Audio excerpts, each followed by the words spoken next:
I just got back from the lake and I know I look crazy, but this is like important to me and I really want to get this information out. And excuse the gunshots. It's, you know, we're out here for sport. But here's the thing. Gymnastics is one of those sports where the athletes have been ridiculously lied to, especially in the past generations. They told us that we were not going to be able to do these skills past a certain time in our life.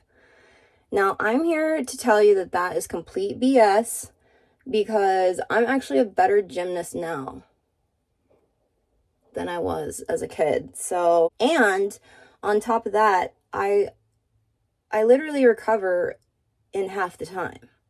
So I've gotten to understand a certain kind of science when it comes to acrobatic movement.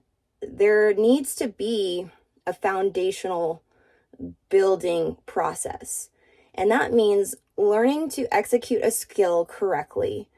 You know what I mean? Like the technicalities that are involved.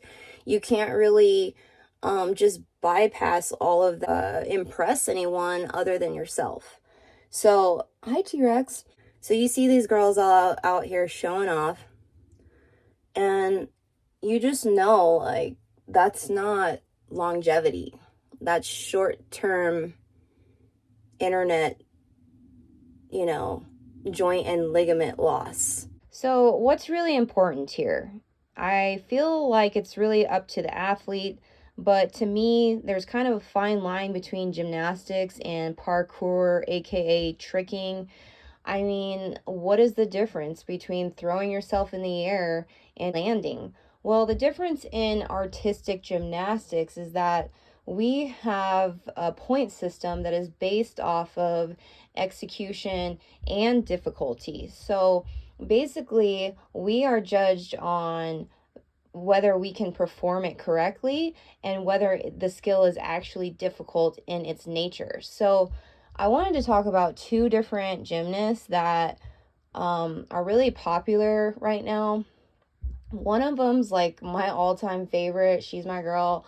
The other one, I don't mess with, okay? But we're going to be impartial here as much as possible because, in my opinion, they're absolutely on opposite scales of the spectrum, the gymnastic spectrum. Kalia Nemore. She is known for not only execution and excellent form, like beyond, but her difficulty rating is out of this world, okay?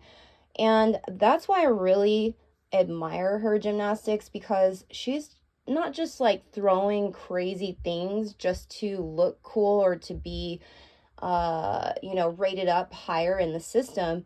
She's actually staying within her level of difficulty while performing and executing the skill correctly with good form.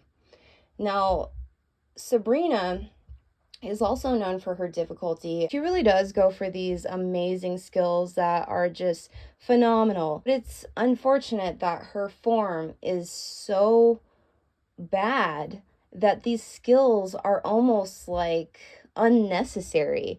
You see, when I see gymnastics performed poorly, I almost would rather that gymnast go back into a lesser difficult skill to perform it correctly. As an athlete, I feel it is more important to value one's vehicle and its abilities, skills, and movement styles to basically manufacture yourself into something that is less likely to wear down, less likely to experience injury. So basically, what my alien ass is trying to say is you're better off doing basic skills well than these crazy off the wall difficult maneuvers that in time your body's not even going to be able to do, for one, and for two, you're going to have to pay for the damage, the injury that you caused doing it incorrectly. So that's the message I have for anyone who's struggling with their egos and, basically trying to develop a strategy to throwing difficult gymnastic skills.